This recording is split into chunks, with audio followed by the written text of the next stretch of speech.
Hello students, मैं हूं रितेश और आप सभी का आपके अपने YouTube channel Ritesh online classes में एक बार फिर से बहुत बहुत स्वागत करता हूं। बच्चों, यहां पे मैं आप लोगों को आज कक्षा 8 का विज्ञान विषय का पहला चैप्टर, पहला अध्याय जिसका नाम है फसल उत्पादन एवं प्रबंधन, इसके बारे में यहाँ पे मैं डिटेल में हर एक पॉइंट आप लोगों को पढ़ाऊँगा। एक एक पॉइंट इस चैप्टर से आप लोगों को क्लियर हो जाएगा। चैप्टर पढ़ते ही पढ़ते आपको याद हो जाएंगे सारे पॉइंट, इस बात की गारंटी मैं लेता हूं। तो एक बार पूरी वीडियो ध्यान से देखिए, जो मैं पढ़ा रहा हूं उसको पढ़िए। इस चैप्टर में बेसिकली आपको फसलों के बारे में बताया गया है कि फसलों को कैसे बोते हैं, कैसे उनका उत्पादन करते हैं, कैसे उनकी रख रखाव करते हैं, कैसे उसमें उर्वरक डालते हैं। मतलब कृषि संबंधी जितने भी यहाँ पे फसल उत्पादन से संबंधित क्रियाएँ होती हैं, वो सारी चीज़ें यहाँ पर आपको इस चैप्टर में पढ़ने को मिल जाएंगी। बस आप लोगों से इतना रिक्वेस्ट है कि अगर आप लोग NCERT कि किसी भी क्लास का, क्लास 1 से लेके क्लास 12 तक के किसी भी विषय का आप लोग वीडियो देखना चाहते हैं, कोई चैप्टर पढ़ना चाहते हैं, तो आप लोग ज़रूर कमेंट बॉक्स में कमेंट किया करिए। मैं 1 से 2 दिन के अंदर वो चैप्टर आपको Ritesh online classes YouTube channel के माध्यम से पहुंचा दूंगा, पढ़ा दूंगा। सिर्फ आपको छोटा सा काम करना है, इसी वीडियो के नीचे सब्सक्राइब बटन उस पर क्लिक करके सब्सक्राइब करके रखना है, साथ ही साथ बेल आइकन दबा के रखना है, जिससे मैं आप लोगों की वीडियो जब बनाऊं, जो चैप्टर पढ़ाऊं, तो उसके बारे में आपको पता चल जाए कि आपकी वीडियो बन गई है, आपको उससे नोटिफिकेशन मिल जाए। ठीक है, तो चैनल को सब्सक्राइब जरूर कर लीजिएगा। और वीडियो देखने के बाद अगर आप लोगों को इस चैप्टर से जितने भी पॉइंट बनते हैं वो याद हो जाए, तो इस वीडियो को लाइक करके कमेंट बॉक्स में कमेंट करके ज़रूर बताइएगा कि आप लोगों को वीडियो कैसी लगी। तो देर नहीं करते हैं, चलिए स्टार्ट करते हैं। पहला यहाँ पे अध्याय जिसका नाम है फसल उत्पादन एवं प्रबंधन, कक्षा 8 के विज्ञान का पहला चैप्टर है ये। यहाँ पे देखिए, ग्रीष्मावकाश में पहेली एवं बूझो अपने चाचा के घर गए। यहाँ पे 2 लोगों के बारे में बताया गया, आप सभी ने पढ़ा भी होगा। पहेली एक लड़की है और बूझो एक लड़का है। वो अपने चाचा के घर गए जो एक किसान है। एक दिन उन्होंने खेत में कुछ औजार देखे, जैसे कि खुरपी, दराती, बेलचा, हल इत्यादि। तो यहाँ पे जो बूझो है, मैं जानना चाहता हूँ कि हम इन औजारों का उपयोग कहाँ और कैसे करते हैं। कि खुरपी का उपयोग कहाँ करते हैं, बेलची का उपयोग कहाँ करते हैं, हल का उपयोग क्या करते हैं, ये सारी चीज़ें वो बूझो जानना चाहता है। अब यहाँ पे देखिए, थोड़ा जूम कर लेता हूँ जिससे आपको और आसानी से दिखे। आप पढ़ चुके हैं कि सभी सजीवों को भोजन की आवश्यकता होती है, चाहे वो आप हों, चाहे हम हैं, चाहे जीव जंतु हैं, चिड़िया हैं, पक्षी हैं, जानवर हैं, सभी को, आप सभी को पता है कि भोजन की आवश्यकता होती है। पेड़ पौधों को भी। पौधे अपना भोजन स्वयं बना सकते हैं। क्या आपको याद है कि हरे पौधे अपना भोजन किस प्रकार संश्लेषित करते हैं? तो आप लोगों ने पढ़ा है प्रकाश संश्लेषण की क्रिया में, समझ रहे हैं। कार्बन डाइऑक्साइड लेते हैं पौधे और जल की उपस्थिति में, सूर्य के प्रकाश की उपस्थिति में वो अपना भोजन बनाते हैं और ऑक्सीजन और जल छोड़ते हैं। फिर मनुष्य सहित सभी जंतु भोजन बनाने में असमर्थ हैं। जैसे पेड़ पौधे तो अपना भोजन बना लेते हैं खुद से, लेकिन क्या मनुष्य अपना भोजन खुद से बना पाता है? नहीं। खुद से तो बनाता है, अपने हाथों से बनाता है, लेकिन वो अन्य चीज़ों पे आश्रित रहता है, जैसे सब्जियों पे, दालों पे, इन सब चीज़ों पे आश्रित रहता है। तो अपना भोजन स्वयं नहीं बना पाते हैं, असमर्थ होते हैं। तो जंतुओं के भोजन का स्रोत क्या है? यानी कि जंतु फिर भोजन क्या क्या करते हैं, कहाँ से प्राप्त करते हैं? परंतु हम भोजन ग्रहण ही क्यों करते हैं? हम भोजन करते ही क्यों हैं? आपके मन में आता होगा ना कि हम भोजन यार क्यों करते हैं डेली डेली। आप जानते ही हैं कि सजीव भोजन से प्राप्त ऊर्जा का उपयोग विभिन्न जैविक प्रक्रमों जैसे पाचन, श्वसन एवं उत्सर्जन के संपादन में करते हैं। हम अपना भोजन पौधों तथा जंतुओं या दोनों से ही प्राप्त करते हैं। हम मनुष्य जो हैं, जानवर जो है, वो अपना भोजन या तो पेड़ पौधों से प्राप्त करते हैं या फिर जंतुओं से प्राप्त करते हैं। जंतुओं से जैसे दूध हो गया और मांस हो गया, ये सारी चीज़ें हम जंतुओं से प्राप्त करते हैं। अब यहाँ पे बूझो फिर कहता है, यहाँ पे पूछता है, क्योंकि हम सभी को भोजन की आवश्यकता होती है, अतः हम अपने देश के इतने अधिक लोगों को भोजन किस प्रकार उपलब्ध करा सकते हैं? सभी को भोजन की ज़रूरत है, सुबह दोपहर शाम। कुछ लोग 3 बार खाते हैं, कुछ लोग 2 बार खाते हैं, तो सभी को हर रोज़ ज़रूरत है भोजन की। तो हम इतने लोगों को कैसे भोजन मुहैया करा पाते हैं? तो यहाँ पे देखेंगे, अब इसके बारे में बताया गया है। पहली करती है, भोजन का बड़े स्तर पर उत्पादन करना आवश्यक है, क्योंकि हमको डेली अपने देश के इतने ज़्यादा जनसंख्या के लोगों को हमको भोजन कराना है। एक विशाल जनसंख्या को भोजन प्रदान करने के लिए इतना नियमित उत्पादन, उचित प्रबंधन एवं वितरण आवश्यक है। अब कृषि पद्धतियाँ हैं, देखिए। लगभग 10,000 ईसा पूर्व तक मनुष्य घुमंतु थे।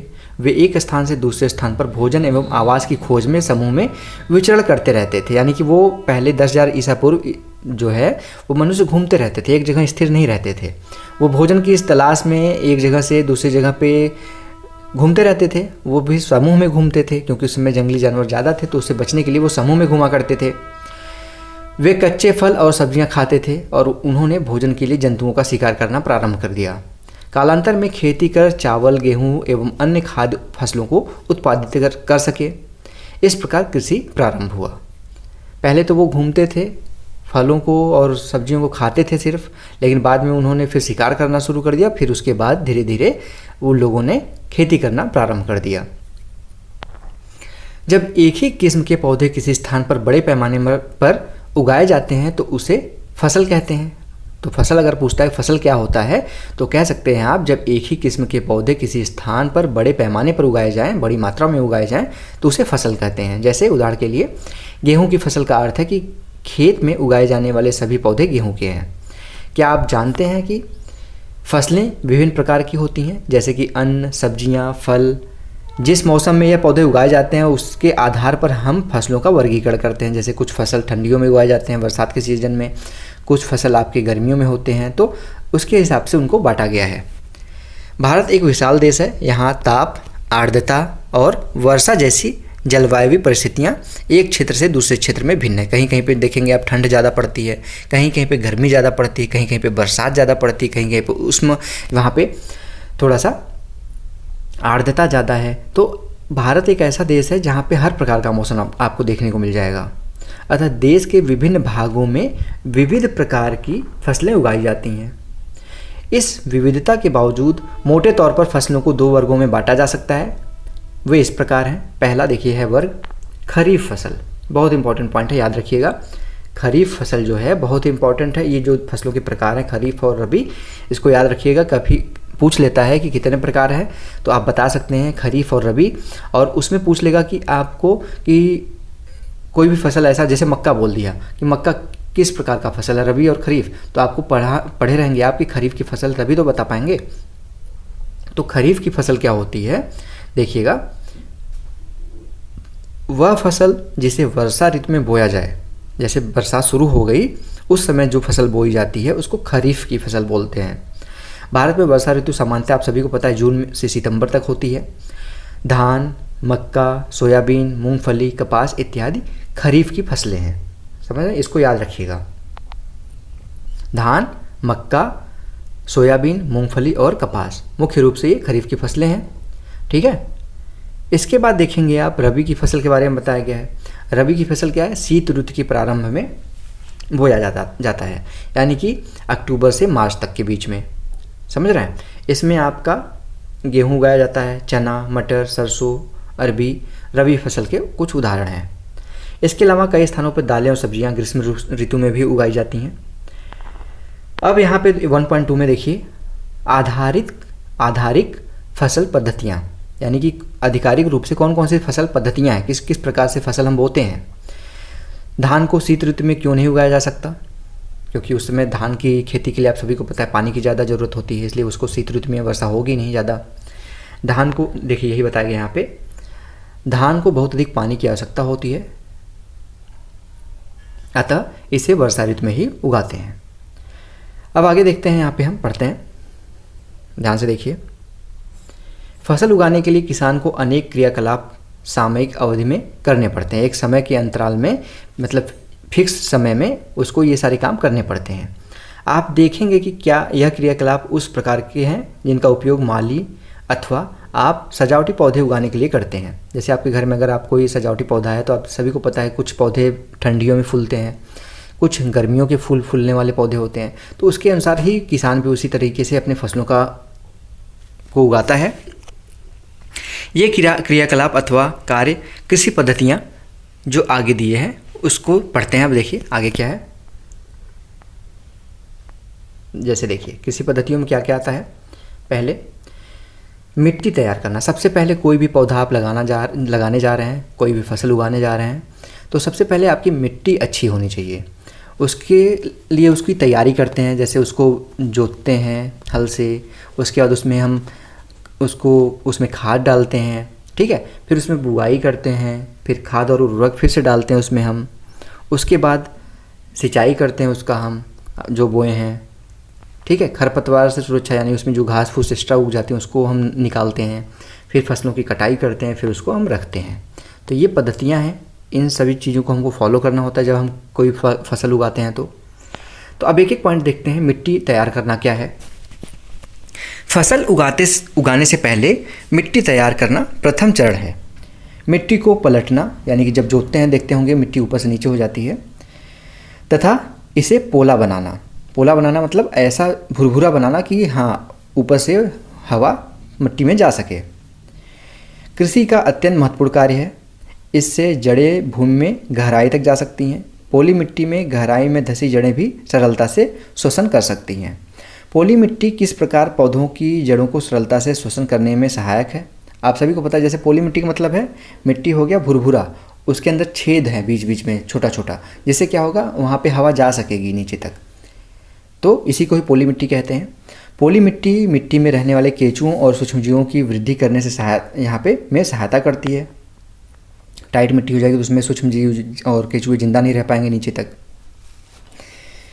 और सूक्ष्मजीवों की वृद्धि करने में सहायता करती है। यह जीव किसानों के मित्र हैं, क्योंकि यह मिट्टी को और पलट कर पोला करते हैं। जैसे वो लोग क्या करते हैं, मिट्टी को खाते हैं फिर उसको उत्सर्जित करते हैं, तो वो और ज़्यादा वहाँ पे उपजाऊ मिट्टी हो जाती है, तथा ह्यूमस बनाते हैं।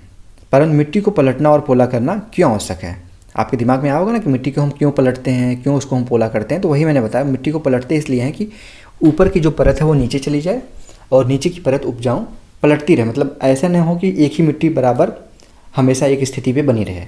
पोला इसलिए करते हैं कि जब किसी पौधे की जड़ नीचे तक जाए तो अगर पोला नहीं रहेगा, टाइट रहेगी मिट्टी, तो नीचे श्वसन नहीं कर पाएंगे, नीचे ऑक्सीजन नहीं पहुंच पाएगा सही से। तो पोला रहेगा तो हवा नीचे तक पहुंच पाएगा और वो पौधों के जो जड़ें हैं वो अच्छे से श्वसन कर पाएंगी। क्या पिछली कक्षाओं में पढ़ चुके हैं कि मिट्टी में खनिज, जल, वायु तथा कुछ सजीव होते हैं। इनके अतिरिक्त मृत पौधे एवं जंतु भी मिट्टी में पाए जाते हैं, ठीक है। जीवों द्वारा अपघटित होते हैं ये सारी चीज़ें। इस प्रक्रम में मृत जीवों में पाए जाने वाले पोषक मिट्टी में नियुक्त, यानी कि जब मृत जीव होंगे, मृत पेड़ पौधे होंगे तो उनके अंदर जो पोषक तत्व होंगे वो सड़ के मिट्टी में मिल जाएगा। यह पोषक पौधों द्वारा अवशोषित कर लिया जाता है। जो पौधे फिर उसमें हम बोएंगे, फिर उस पौधे के द्वारा वो पोषक तत्व जो मिट्टी में होगा वो ले लिया जाएगा। क्योंकि ऊपरी परत में कुछ सेंटीमीटर की मिट्टी ही पौधे की वृद्धि में सहायक होती है, इसलिए उसको उलटना पलटना और पोला करने में से पोषक पदार्थ ऊपर आ जाते हैं और पौधे इन पोषक पदार्थों का उपयोग कर सकते हैं। अतः मिट्टी को उलटना पलटना एवं पोला करना फसल उगाने के लिए अत्यंत महत्वपूर्ण है। आप समझ गए ना कि आप मिट्टी को क्यों जोतते हैं, क्यों मिट्टी को ऊपर नीचे करते हैं और क्यों हम उसको पोला बनाते हैं।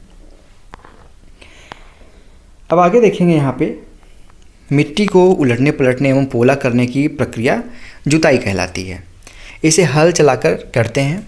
हल लकड़ी या लोहे के बने होते हैं। यदि मिट्टी अत्यंत सूखी है तो जुताई से पहले उसमें पानी देने की आवश्यकता पड़ जाती है।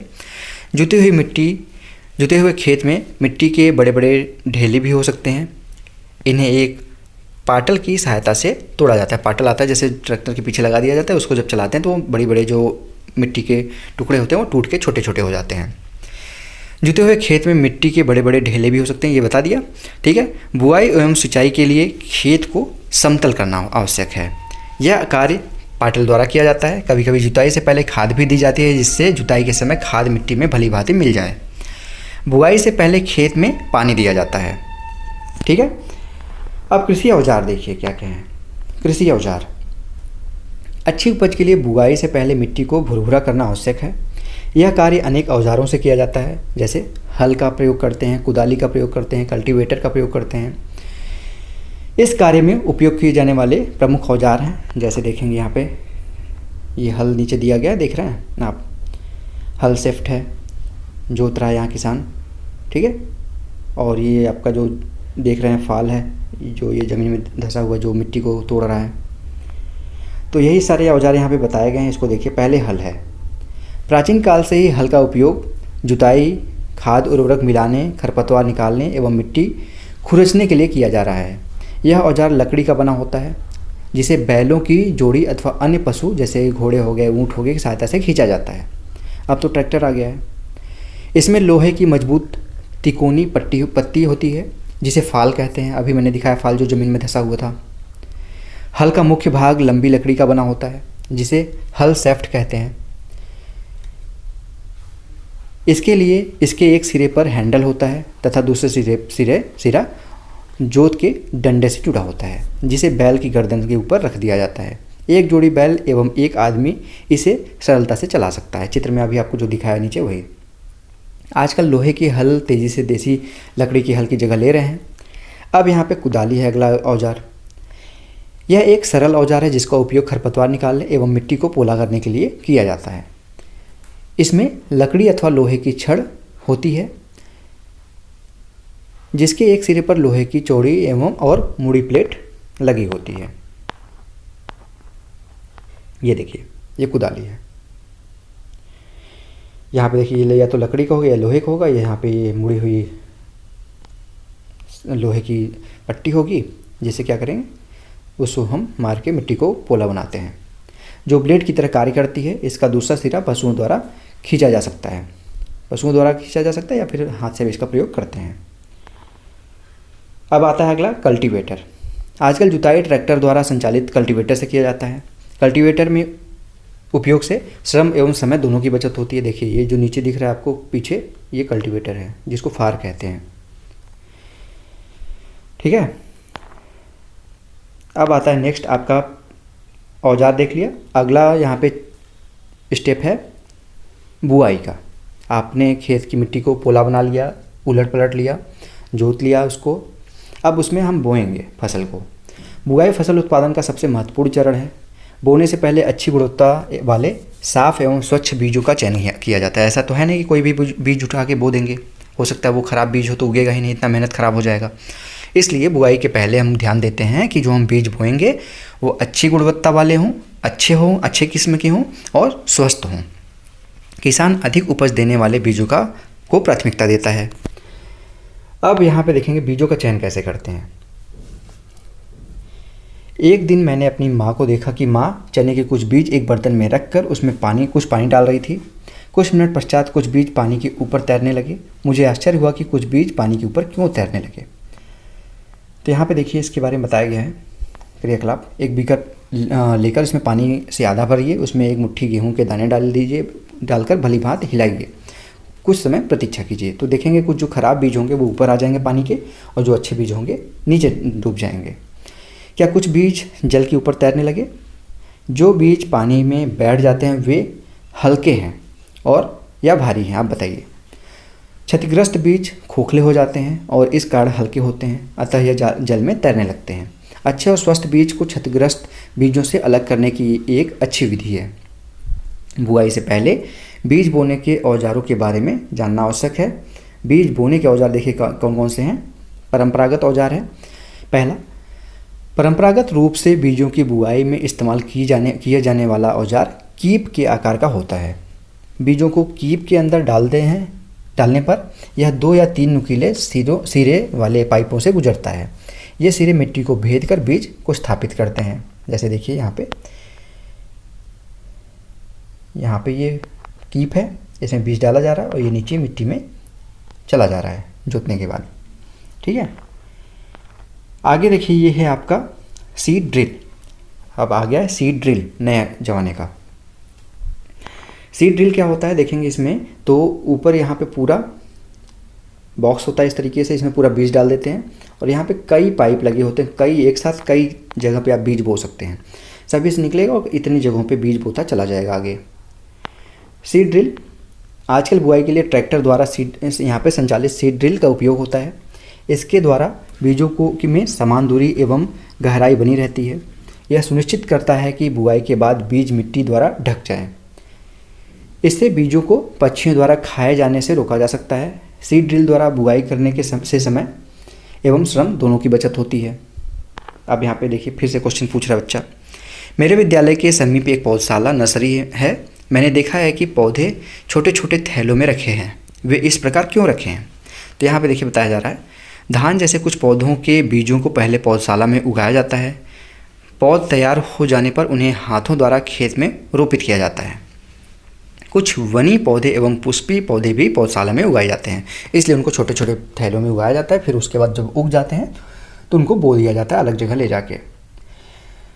पौधों को अत्यधिक घने होने से रोकने के लिए बीजों के बीच उचित दूरी होना अत्यंत महत्वपूर्ण है। ऐसा नहीं कि एक ही जगह पे सब बीज बो देंगे आप, उनके बीच में फिक्स दूरी होनी चाहिए, नहीं तो वो कोई उगेगा तो अच्छे से उपजाऊ नहीं होगा, वो अच्छे से वो पैदावार नहीं दे सकता। इससे पौधों को सूर्य का प्रकाश, पोषक एवं जल पर्याप्त मात्रा में प्राप्त होता है। अधिक घनेपन को रोकने के लिए कुछ पौधों को निकाल कर हटा दिया जाता है। अब अगला यहाँ पे पॉइंट, बो तो दिए बीज, अगला हमारा पॉइंट आता है अब खाद एवं उर्वरक मिलाना। अब हमने बो दिया जो हमको बोना था, उसके बाद अगर हम खाद नहीं देंगे, उसको उर्वरक नहीं डालेंगे तो कैसे हमारा पौधा बड़ा होगा, कैसे अच्छे तरीके से वो ग्रो करेगा। इसके लिए हमको खाद देना, उर्वरक डालना अत्यंत आवश्यक होता है। वे पदार्थ जिन्हें मिट्टी में पोषक स्तर बनाए रखने के लिए मिलाया जाता है उन्हें हम खाद या फिर पोषक तत्व कहते हैं, उर्वरक कहते हैं। जैसे यहाँ पे देखेंगे आप, ध्यान से देखिए, मैंने एक खेत में उगने वाली स्वस्थ फसल पौधे को देखा, जबकि पास के खेतों में पौधे कमज़ोर थे। कुछ पौधे अन्य पौधों की तुलना में ज़्यादा अच्छी तरह से क्यों उगते हैं? तो इसके बारे में यही बताया गया यहाँ पे उर्वरक के बारे में, कि उसमें उर्वरक डालते हैं इसलिए वो अच्छी तरीके से उगते हैं। मिट्टी फसल को खनिज पदार्थ प्रदान करती है। यह पोषक पौधों की वृद्धि के लिए आवश्यक होते हैं। कुछ क्षेत्रों में किसान खेत में एक से एक के बाद दूसरी फसल उगाता रहता है। खेत कभी भी खाली नहीं छोड़े जाते। कल्पना कीजिए कि पोषकों का क्या होता होगा। जैसे मिट्टी में भाई एक फिक्स मात्रा में तो पोषक तत्व हैं, उसमें एक फसल उगा दिया, वो जो फसल थी वो पोषक तत्व मिट्टी से ले ली, तो अब मिट्टी में दूसरी फसल जब उगाएंगे तो उसमें तो पोषक तत्व रहेगा नहीं, तो वहाँ पे जब कोई फसल उगाएंगे तो वहाँ के जो फसल होंगे वो कमज़ोर होंगे। इसलिए हम मिट्टी में क्या करते हैं, वहाँ पे हम खनिज पदार्थ और उर्वरक डालते हैं। फसलों को, अब देखिए आगे पढ़ते हैं दूसरा पैरा। फसलों के लगातार उगने से मिट्टी में कुछ पोषकों की कमी हो जाती है। इस क्षति को पूरा करने हेतु किसान खेतों में खाद देते हैं। यह प्रक्रम खाद देना कहलाता है। अपर्याप्त खाद देने से पौधे कमज़ोर हो जाते हैं। खाद एक कार्बनिक जैविक पदार्थ है जो कि पौधों या जंतु अपशिष्टों से प्राप्त होती है। किसान पादप एवं जंतु अपशिष्टों को एक गड्ढे में डालते जाते हैं अथवा उसके बाद अपघटन होने के लिए खुले में छोड़ देते हैं। अपघटन कुछ सूक्ष्म जीवों द्वारा होता है। अपघटित पदार्थ खाद के रूप में उपयोग किया जाता है। आप कक्षा 6 में वर्मी कंपोस्टिंग आपने देखा होगा। वर्मी कंपोस्ट क्या होता है, आप गोबर लाके रख देते हैं एक जगह पे, उसमें कुछ कीड़े डाल देते हैं सूक्ष्म जीव, वो उसको खा के फिर उत्सर्जित करते रहते हैं तो वो अपघटित हो जाता है। उसके बाद वो खाद बन जाता है। केंचुए द्वारा खाद तैयार किया जाता है। ये पढ़ चुके हैं आप, समझ गए?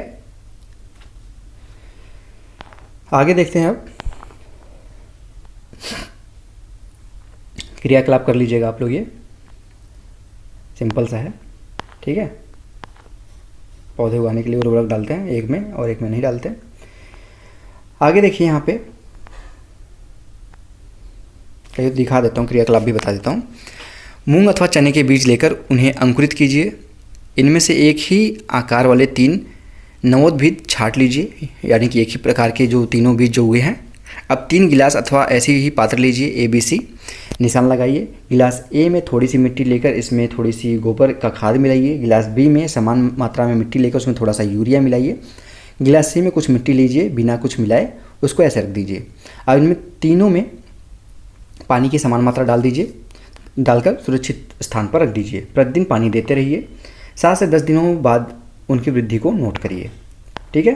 तो देखेंगे जिसमें आपने खाद एवं उर्वरक के साथ पौधे की वृद्धि यहाँ पे दिखाया गया है। अब देखिए इसके बारे में बताया गया है कैसे कैसे उगेंगे। क्या तीनों गिलास के पौधे में वृद्धि की गति एक समान है? किस गिलास में पौधों की वृद्धि बेहतर है और किस गिलास में पौधे की वृद्धि सबसे अधिक है? उर्वरक रासायनिक पदार्थ है जो विशेष पोषकों से समृद्ध होते हैं। वे खाद से कैसे भिन्न हैं? उर्वरक का उत्पादन फैक्ट्री में किया जाता है। उर्वरक के कुछ उदाहरण जैसे यूरिया हो गया, अमोनियम हो गया, ammonium sulphate, super phosphate, potash, NPK जिसमें आपका नाइट्रोजन, फास्फोरस और पोटेशियम आता है, इसको एनपीके के नाम से जाना जाता है। इनके उपयोग से किसानों को गेहूँ, धान तथा मक्का जैसी फसलों की अच्छी उपज प्राप्त करने में सहायता मिलती है। परंतु उर्वरकों के अत्यधिक उपयोग से मिट्टी की उर्वरता में कमी आ जाती है। जैसे ज़्यादा अगर आप उपयोग करेंगे वहाँ पे खाद, तो क्या होगा, उनकी मिट्टी की उर्वरक क्षमता कम होती जाएगी धीरे धीरे।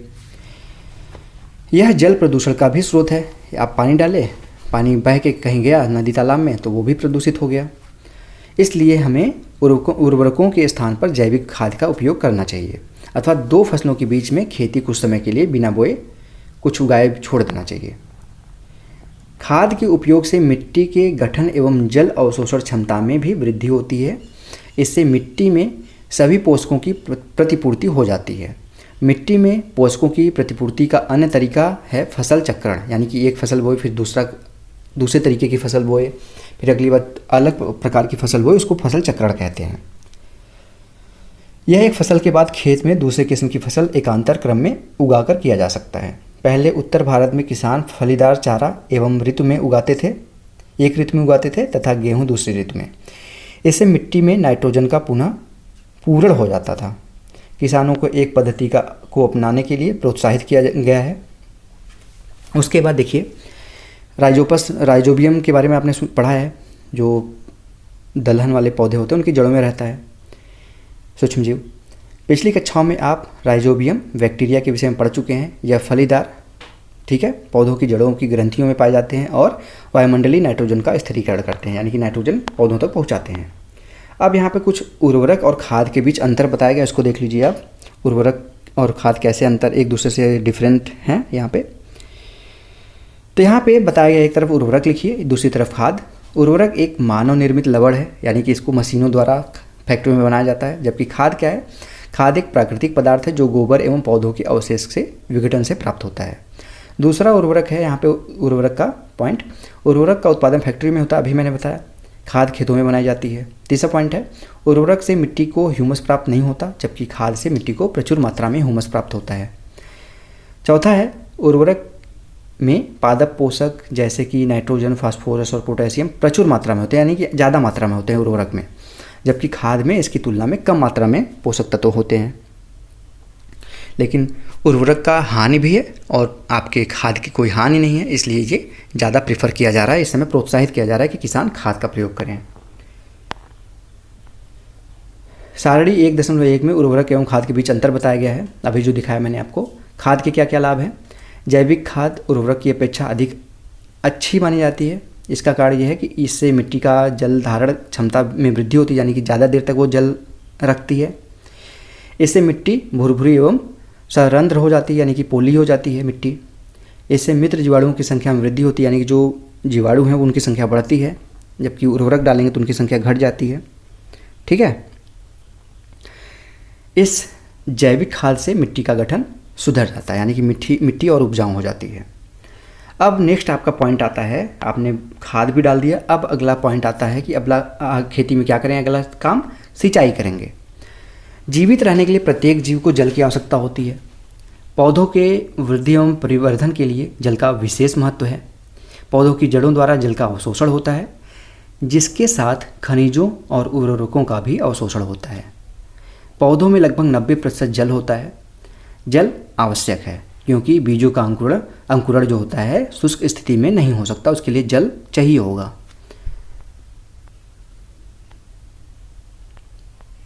जल में घुले हुए, राइट साइड में पढ़ रहे हैं, यहाँ पे देखिए ध्यान से, यहाँ पे जल में घुले हुए पोषक का स्थानांतरण पौधों के प्रत्येक भाग में होता है। यह फसल की पाले एवं गर्म हवा से रक्षा करते हैं। ऐसा नहीं कि सिर्फ गर्मी से ही रक्षा करते हैं, ठंडी से भी रक्षा करते हैं जब पाला पड़ता है तो। स्वस्थ फसल वृद्धि के लिए मिट्टी की नमी को बनाए रखने के लिए खेत में नियमित रूप से जल देना आवश्यक है। निश्चित अंतराल पर खेत में जल देना सिंचाई कहलाता है। सिंचाई का समय एवं बारंबारता फसलों, मिट्टी एवं ऋतु की भिन्न भिन्न होती है। जैसे कि आपकी फसल क्या बोए हैं, जैसे आप सब्जी बोए हैं तो उसको ज़्यादा पानी देना होगा, कोई दलहन वाली फसल बोएं तो उसको कम पानी देना होगा। मिट्टी कैसी है आपकी, अगर वो जल धारण कर रही है तो कम पानी देना होगा। अगर तुरंत वो मिट्टी सोख ले रही है आपका पानी तो आपको ज़्यादा पानी देना होगा। वर्षा ऋतु में या फिर शीत ऋतु में आपको कम पानी देना होगा, ग्रीष्म ऋतु में आपको ज़्यादा पानी देना होगा। तो ये सारी चीज़ें उसमें निर्भर करती हैं। गर्मी में पानी देने की बारंबारता अपेक्षाकृत अधिक होती है। ऐसा क्यों है?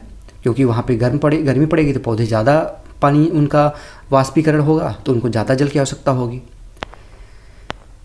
आगे देखिए, इस वर्ष पानी देते समय मैं अधिक सतर्क हूँ। पिछली गर्मियों में मेरे पौधे सूख गए और मर गए थे।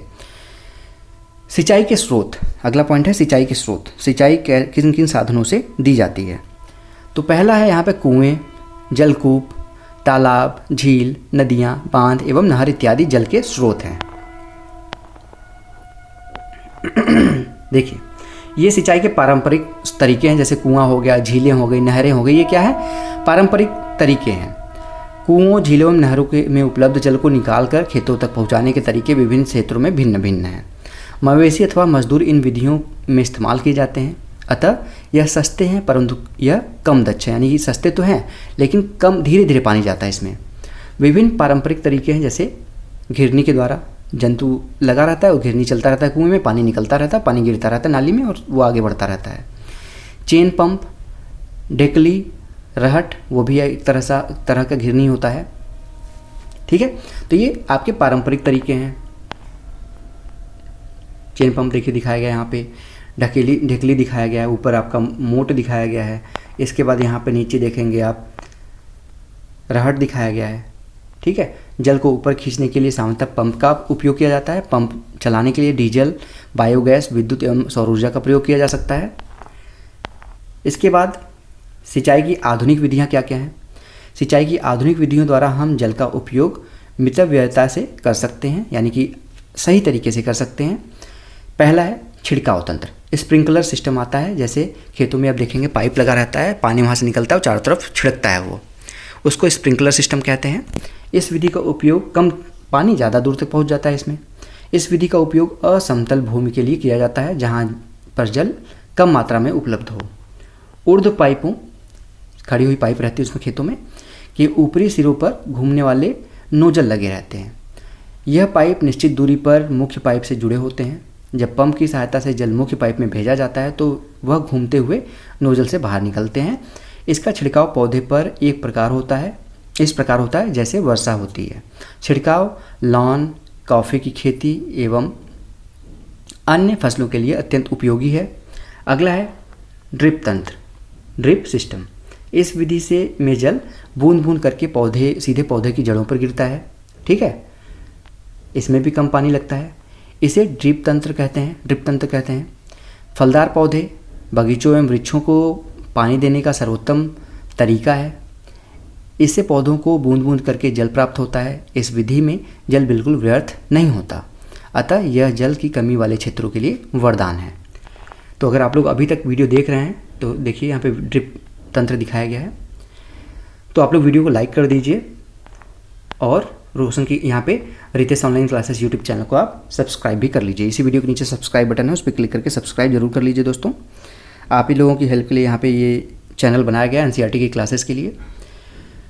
अब अगला काम है, आपने खेती में पानी भी दे दिया, अब उसमें आपकी फसल के साथ कुछ खरपतवार भी उगने लगेंगे। जो अनवांटेड पेड़ पौधे हैं वो भी उसमें उग जाएंगे, तो उसको भी हटाना पड़ेगा हमको। बूझो और पहली निकट के गेहूं के खेत में गए और उन्होंने देखा कि खेत में फसल के साथ कुछ अन्य पौधे भी उग गए हैं। क्या ये अन्य पौधे विशेष उद्देश्य के लिए उगाए गए हैं? तो बिल्कुल नहीं, अपने आप उग जाते हैं वो। खेत में कई अन्य अवांछित पौधे प्राकृतिक रूप से फसलों के साथ उग जाते हैं। इन अवांछित पौधों को खरपतवार कहते हैं, यानी कि जिसकी आवश्यकता नहीं है वो भी उग जाते हैं उसमें, इसको खरपतवार कहते हैं। खरपतवार हटाने को निराई कहते हैं। निराई आवश्यक है क्योंकि खरपतवार जल, पोषक, जगह और प्रकाश की यहाँ पे स्पर्धा कर फसल की वृद्धि को प्रभावित करते हैं। भाई आप खाद डालें तो वो खाद वो पौधे भी तो लेंगे, पानी डालें वो पौधे जो खरपतवार हैं वो भी तो पानी आपका लेंगे। तो आपके जो उर्वरक हैं, आपके जल है, आपके यहाँ पे सूर्य का प्रकाश, सभी को वो लोग ले रहे हैं, तो उसको हमारे पौधे को कम मिल रहा है उससे। इसलिए उसको रोकने के लिए खरपतवार कटाई में भी मतलब उसको कटाई करके निकाल देते हैं हम, और कटाई के समय में भी वो बाधा डालते हैं हम हमारे खेतों में। ठीक है। मनुष्य एवं पशुओं के लिए विषैले हो सकते हैं वो खरपतवार। खरपतवार को हटाने एवं उनकी वृद्धि को नियंत्रित करने के लिए किसान विभिन्न तरीके अपनाता है।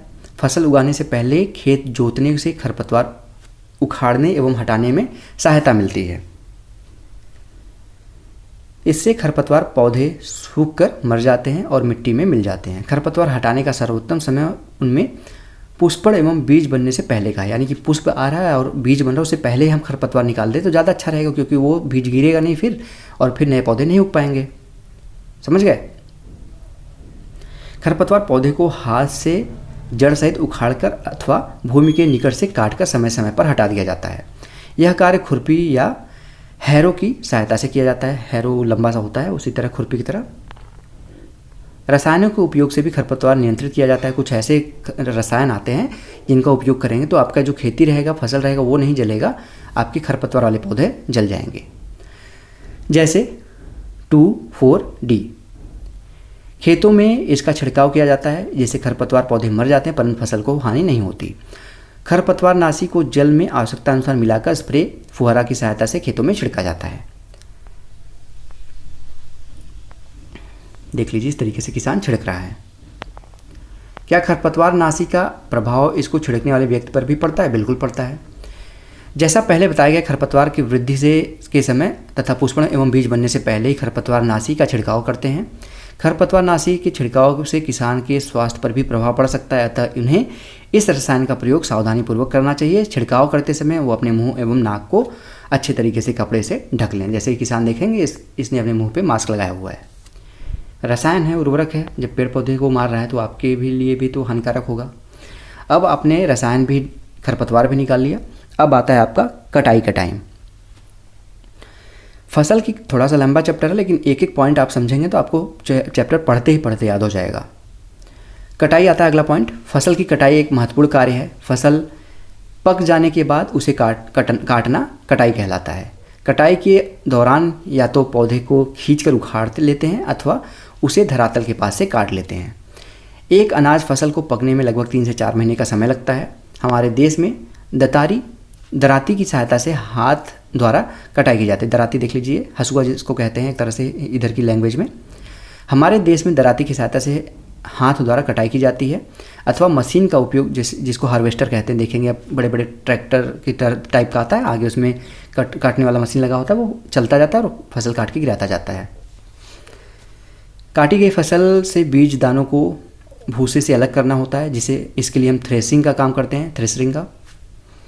यह कार्य यहाँ पे कंबाइन मशीन के द्वारा किया जाता है, जिसे थ्रेसर भी कहते हैं, जो वास्तव में हार्वेस्टर और थ्रेसर का संयुक्त रूप होता है। काटता है आगे से फसल और वो पीछे उसको थ्रेसिंग करता जाता है। कंबाइन, ये देखिए ऊपर फिगर में ये दिखाया गया है। ठीक है।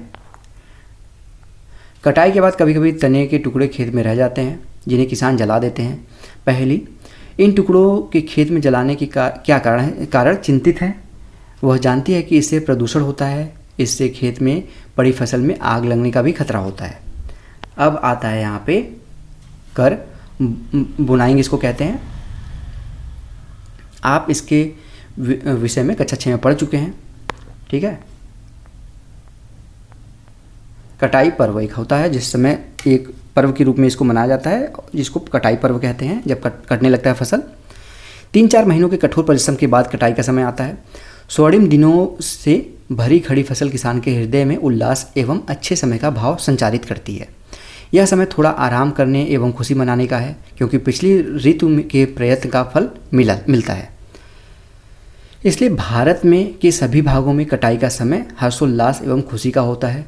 पुरुष एवं महिलाएं सभी मिलकर इस पर्व को मनाते हैं। कटाई ऋतु के साथ कुछ विशेष पर्व जैसे पोंगल, बैसाखी, होली, दिवाली, नबान्या एवं बिहू जुड़े हुए हैं। अब कटाई भी हो गया, अब भंडारण करेंगे। ऐसा तो नहीं काट के उसको हम फसल को फेंक देंगे कहीं पे भी, तो भंडारण करना बहुत ज़रूरी होता है। उत्पाद का भंडारण एक महत्वपूर्ण कार्य है। यदि फसल के दोनों दानों को अत्यधिक समय तक रखना हो तो उसे नमी, कीट, चूहों एवं सूक्ष्म जीवों से सुरक्षित रखना होगा। ताज़ा फसल में नमी की मात्रा अधिक होती है। यदि फसल के दानों जो बीज होते हैं उसको सुखाए बिना भंडारित किया जाएगा तो उसके खराब होने के ज़्यादा चांस हो जाएंगे। जीवों द्वारा आक्रमण से वे अंकुरण से के लिए अनुपयोगी हो जाएंगे। अतः भंडारण से पहले दानों, जिसको बीज कहते हैं, को धूप में सुखाना आवश्यक है, जिससे उनकी नमी कम हो जाए। इससे उनकी कीट, पीकड़ों, जीवाणु एवं कवक से सुरक्षा हो जाती है। किसान अपनी फसल उत्पादन का भंडारण जूट के बोरों, धातु के बड़े जो डिब्बे आते हैं, बिन्स कहते हैं जिसको, उसमें, परंतु बीजों का बड़े पैमाने पर भंडारण साइलो और भंडारण गृहों में किया जाता है। जो ज़्यादा मात्रा में खेती कर रहे हैं उनको तो भाई अब इतना तो जगह है नहीं उनके पास घरों में कि वो डिब्बे में पैक करके या फिर जूट के बोरों में रखें, इसलिए वो भंडारण गृहों में अपने जो बीज हैं उसको भेज देते हैं रखने के लिए। इससे उनको, जैसे ये देखिए भंडारण गृह है, थोड़ा सा उस पर पैसा देना पड़ता है आपको, जिससे उनको पीकड़ों जैसे कि चूहे एवं कीटों से सुरक्षित रखा जा सकता है। नीम की सूखी पत्तियां घरों में अनाज के भंडारणों में उपयोग की जाती हैं। बड़े भंडारण गृहों में अनाज को पीकड़ों एवं सूक्ष्मजीवों से सुरक्षित रखने के लिए रासायनिक उपचार भी किया जाता है। ठीक है। अब जंतुओं में से भोजन कैसे प्राप्त करते हैं? अब पौधों से तो आपने देख लिया, अब जंतुओं से भोजन, जैसे दूध है, किससे किससे मिलता है हमको? गाय से, भैंस से, बकरी से, ऊँटनी से। खाद्य पदार्थ में जैसे अगर मांस हो गया, अंडे हो गए, ये भी लिख सकते हैं आप। मछली से मिलता है, मुर्गे से मिलता है, ये सारी चीज़ें लिख सकते हैं। इस सारणी की पूर्ति करने के पश्चात हमने देखा होगा कि पौधों की तरह ही जंतु भी हमें विभिन्न प्रकार के खाद्य पदार्थ प्रदान करते हैं। समुद्र के तटीय क्षेत्रों में रहने वाले लोग मछली का मुख्य आहार के रूप में उपयोग करते हैं। पिछली कक्षाओं में पौधों से प्राप्त होने वाले खाद्य पदार्थों के विषय में आपने पढ़ लिया है। हमने अभी सीखा है कि फसल उत्पादन के विभिन्न चरण हैं, बीज का चयन, बुआई इत्यादि। इस प्रकार घरों में अथवा फार्म पर पालने वाले पालतू पशुओं को उचित भोजन, आवास एवं देखभाल की आवश्यकता होती है। जब यह बड़े पैमाने पर किया जाता है तो उसे हम क्या कहते हैं? पशुपालन कहते हैं। मछली स्वास्थ्य के लिए अच्छा आहार है। हमें मछली के कॉड लिवर तेल मिलता है, इसमें हमको विटामिन डी अधिक मात्रा में पाया जाता है, इसलिए हम जीव जंतुओं को भी हम अपना भोजन बनाते हैं। तो आपने यहाँ पे प्रमुख शब्द सीखा। कृषि पद्धतियाँ क्या होती हैं, पशुपालन क्या होता है, फसल क्या होती है, उर्वरक क्या होता है, भंडारण गृह क्या होता है, कटाई क्या होती है, सिंचाई क्या होती है, खरीफ की फसल क्या है, खाद क्या है, हल क्या है, रबी की फसल क्या है, बीज क्या है, साइलो क्या है। साइलो जहाँ भंडारण गृह जो होता है उसी को कहते हैं। भंडारण क्या है, थ्रेसिंग क्या है, खरपतवार क्या है, खरपतवार नाशी क्या है, फटकना क्या है। फटकना वही जिसमें से खरपतवार को हम निकालते हैं अपने बीजों में से।